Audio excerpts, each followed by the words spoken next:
નમસ્કાર બાળ મિત્રો, આ તાસમાં આપ સૌને આવકારું છું. આજે આપણે ગુજરાતી વિષયમાં વ્યાકરણમાં નિબંધ લેખન, ચિત્ર વાર્તા અને સમાનાર્થી શબ્દોની સમજ વગેરે જેવા મુદ્દાઓની ચર્ચા કરીશું. બાળ મિત્રો, સૌપ્રથમ આપણે નિબંધ લેખનમાં પોપટ વિશે વાત કરીશું. તમે બધાએ અનેક જાતના પક્ષીઓ જોયા હશે. આકાશમાં ઉડતા હોય એ રીતે જોયા હશે, વૃક્ષો ઉપર બેઠેલા જોયા હશે, બરાબર? તો આજે આપણે પોપટ વિશે વાત કરીશું. પોપટ સુંદર પક્ષી છે. પોપટનો રંગ લીલો હોય છે. પોપટને રાતી ચાંચ હોય છે. તેની ચાંચ વાંકી અને અણીદાર હોય છે. તેના ગળામાં કાળો કાંઠલો હોય છે, એટલે કે તેના ગળામાં ફરતે કાળા રંગની કિનારી હોય છે, એટલે જેને કાળો કાંઠલો એમ કહેવાય. તેને બે સુંદર આંખો હોય છે. લોકો પોપટને પાળે છે. તેને પાંજરામાં રાખે છે. તેને બોલતા શીખવે છે. આથી પોપટ માણસની જેમ થોડું બોલી શકે છે. તેની બોલી મીઠી લાગે છે. પોપટને જામફળ અને લીલા મરચાં ખૂબ ભાવે છે. જામફળ એટલે કે જમરૂખ. પોપટ ખેતરોમાં અને જંગલોમાં જોવા મળે છે. પોપટ મારું પ્રિય પક્ષી છે. તો બાળ મિત્રો, આપણે પોપટ વિશે 4-5 વાતો કરી છે. તમે પોપટ વિશે નિબંધ લખો ત્યારે આપણે અત્યારે જે વાતો કરી પોપટ વિશે, એના સિવાય પણ બીજી વિશેષતાઓ પોપટ વિશે તમે જણાવી શકો છો. બાળ મિત્રો, નિબંધ લેખનમાં પોપટ વિશે વાત કર્યા બાદ હવે આપણે ચિત્ર વાર્તા લેખન એ મુદ્દાની ચર્ચા કરીશું. અહીં ચિત્રની ઉપર એક સૂચના આપી છે, એ આપણે જોઈએ કે નીચેના ચિત્રોને આધારે વાર્તા લખો. વાર્તાને યોગ્ય મથાળું આપો. અહીં સ્ક્રીન પર 3 ચિત્રો દેખાય છે.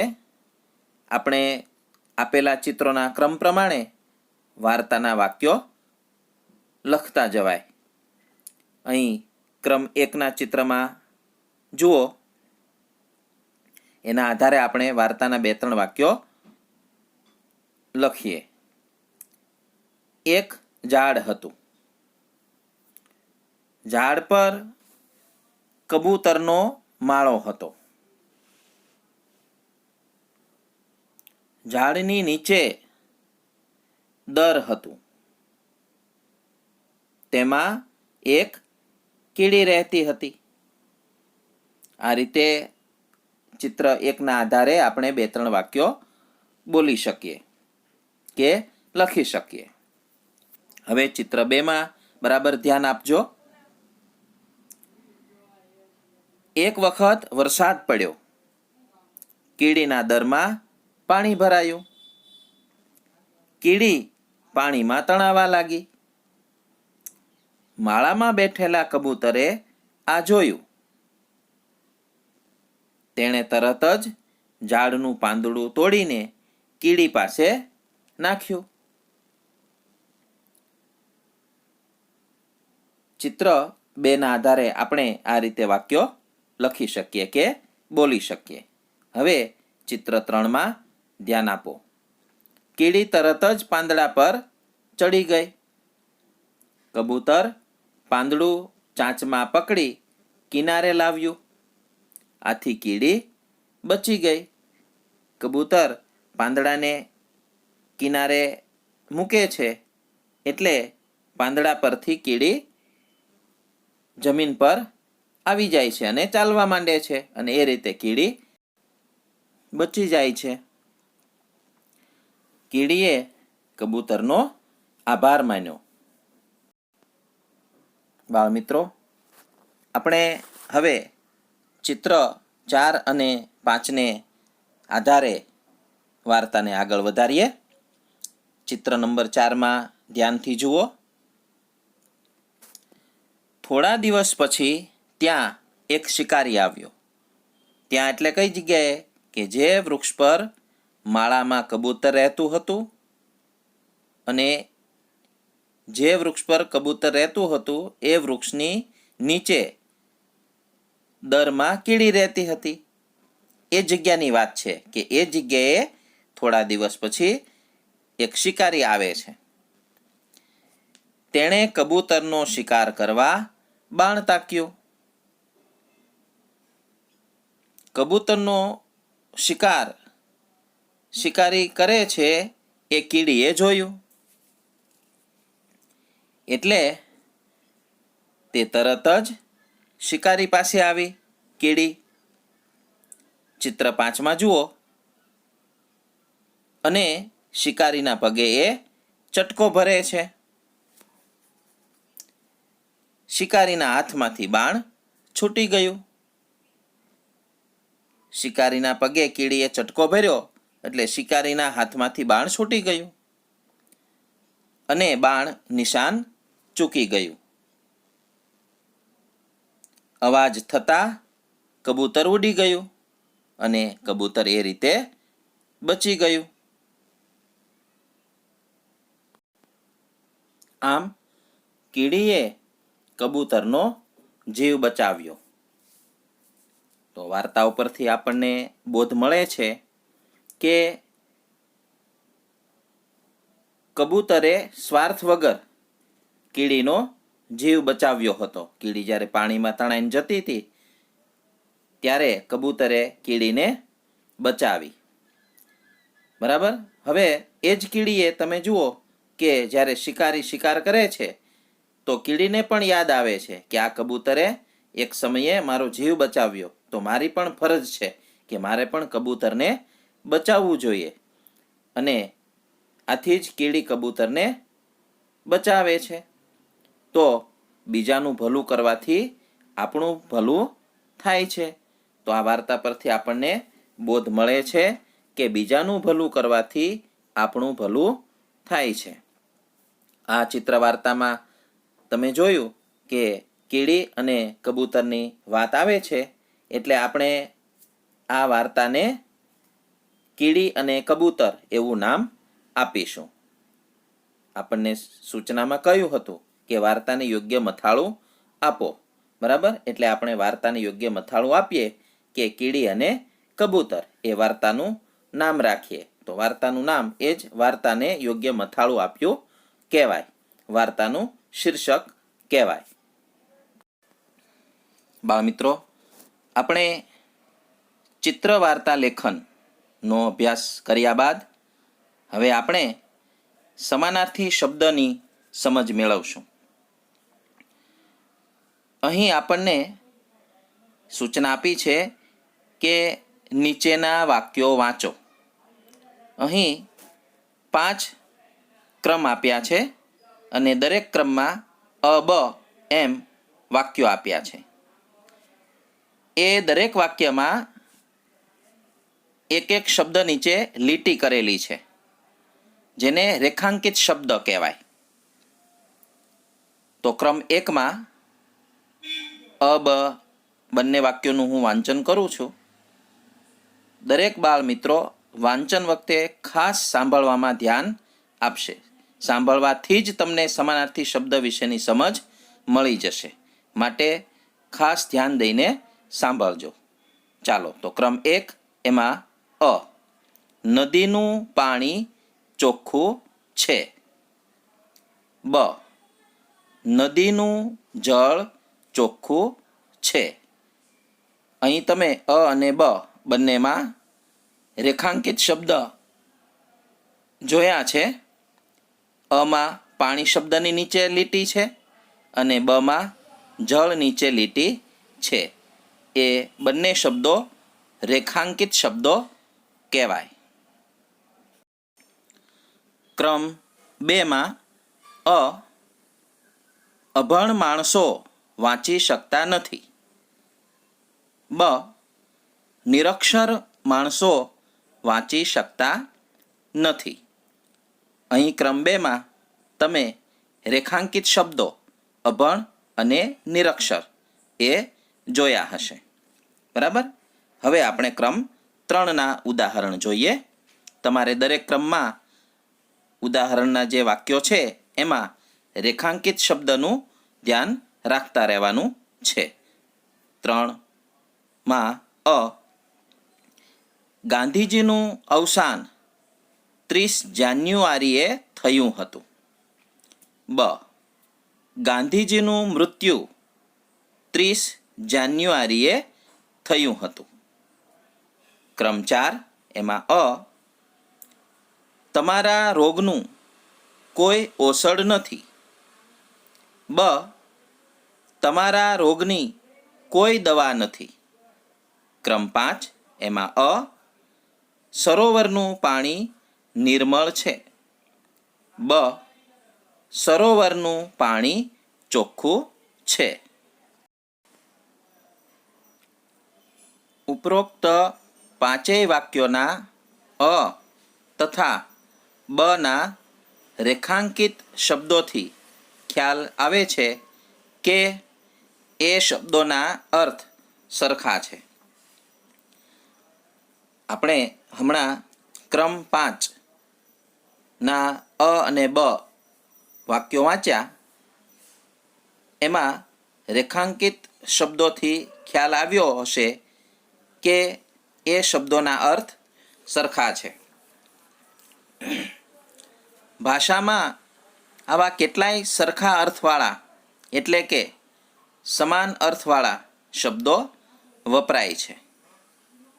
તો આ ઉદાહરણ પરથી આપણે યાદ રાખીએ કે સમાન અર્થ ધરાવતા શબ્દોને સમાનાર્થી શબ્દો કે પર્યાયવાચી શબ્દો કહે છે. બાળમિત્રો, હવે આપણે કેટલાક સમાનાર્થી શબ્દોનો અભ્યાસ કરીશું. સૌપ્રથમ આપણે ડાબી બાજુના શબ્દો જોઈએ, એટલે કે તમારા ડાબા તરફના શબ્દો પર ધ્યાન આપજો. સર્વર એટલે સરોવર અથવા તળાવ.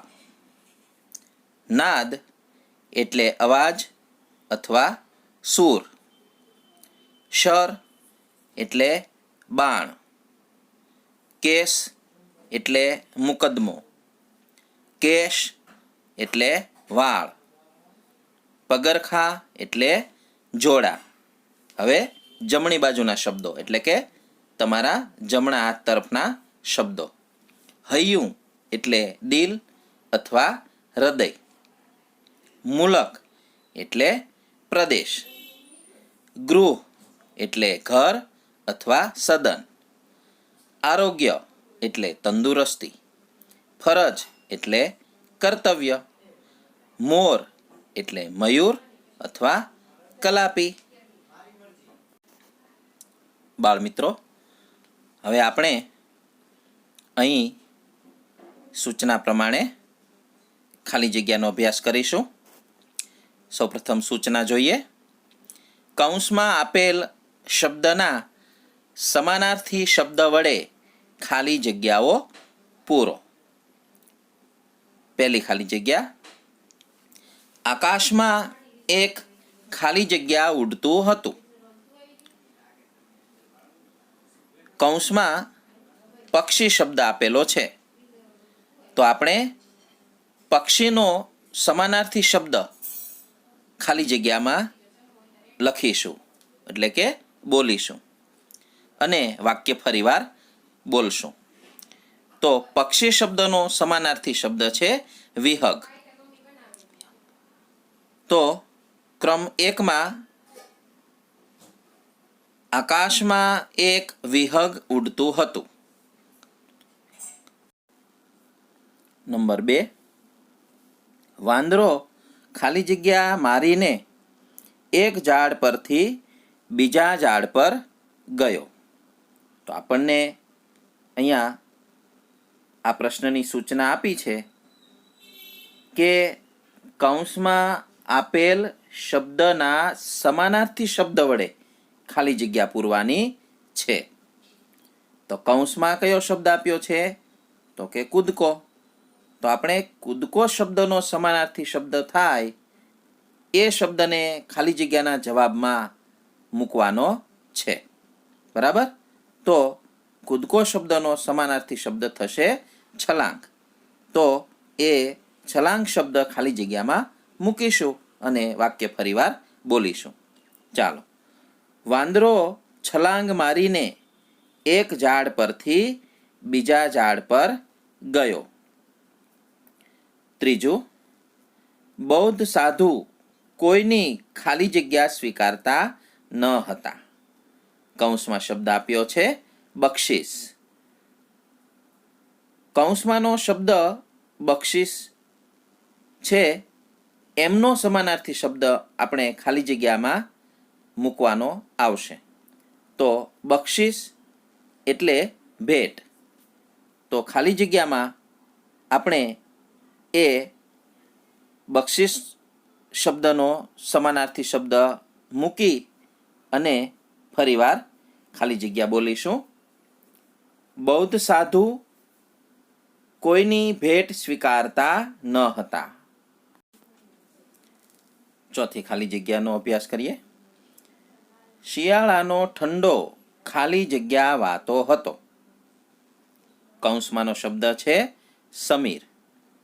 એટલે આપણે આ સમીર શબ્દનો જે સમાનાર્થી શબ્દ થશે એ ખાલી જગ્યામાં મૂકવાનો રહેશે.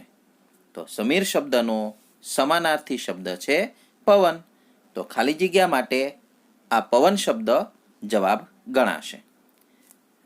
શિયાળાનો ઠંડો પવન વાતો હતો. ક્રમ 5.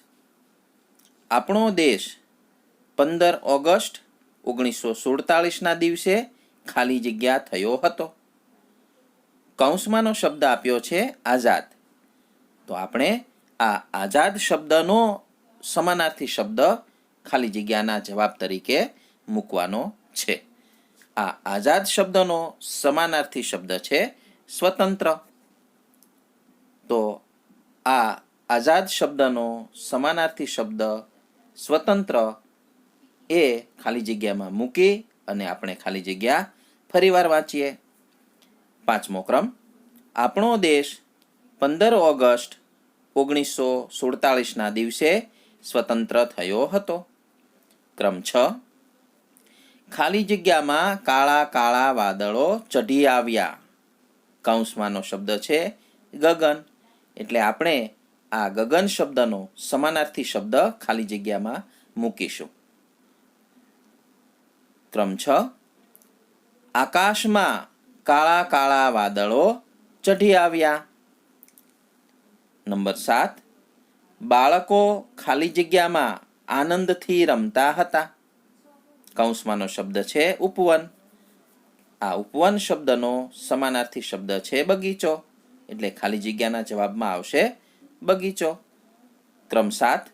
બાળકો બગીચામાં આનંદથી રમતા હતા. 8મી ખાલી જગ્યા. ઉત્તરાયણ મારો પ્રિય ખાલી જગ્યા છે. કૌંસમાંનો શબ્દ જુઓ ઉત્સવ. આ ઉત્સવ શબ્દનો સમાનાર્થી શબ્દ છે પર્વ અથવા તહેવાર. તો ખાલી જગ્યામાં આપણે ઉત્સવનો સમાનાર્થી શબ્દ મૂકી અને ફરીવાર વાંચન કરીએ.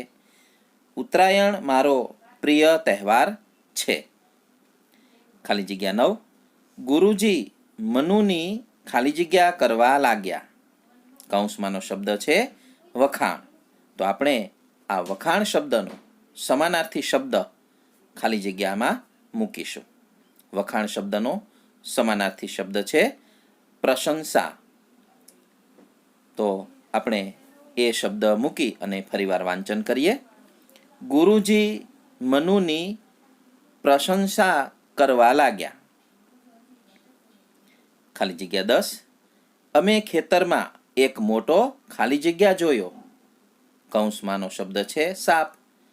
આ સાપ શબ્દનો સમાનાર્થી શબ્દ આપણે ખાલી જગ્યામાં મૂકવાનો રહેશે. સાપ શબ્દનો સમાનાર્થી શબ્દ છે સર્પ. બરાબર. ચાલો ફરીવાર આપણે જવાબ સાથે ખાલી જગ્યાનું વાંચન કરીએ. અમે ખેતરમાં એક મોટો સર્પ જોયો. તો વિદ્યાર્થી મિત્રો, આપણે સમાનાર્થી શબ્દ વિશેની સમજ માટે શરૂઆતમાં ક્રમ 1 થી 5ના અબ એવા ઉદાહરણો જોયા. અહીં છેલ્લે 10 ખાલી જગ્યાનો અભ્યાસ કર્યો. તો એમના આધારે તમને સમાનાર્થી શબ્દની સમજ મળી હશે.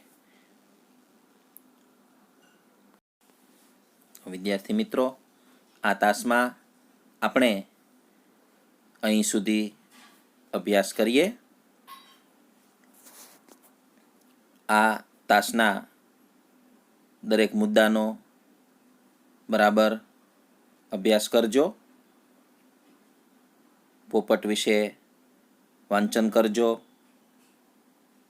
ચિત્ર વાર્તાનો અભ્યાસ કરજો અને આ સમાનાર્થી શબ્દ વિશે વારંવાર વાંચન કરજો.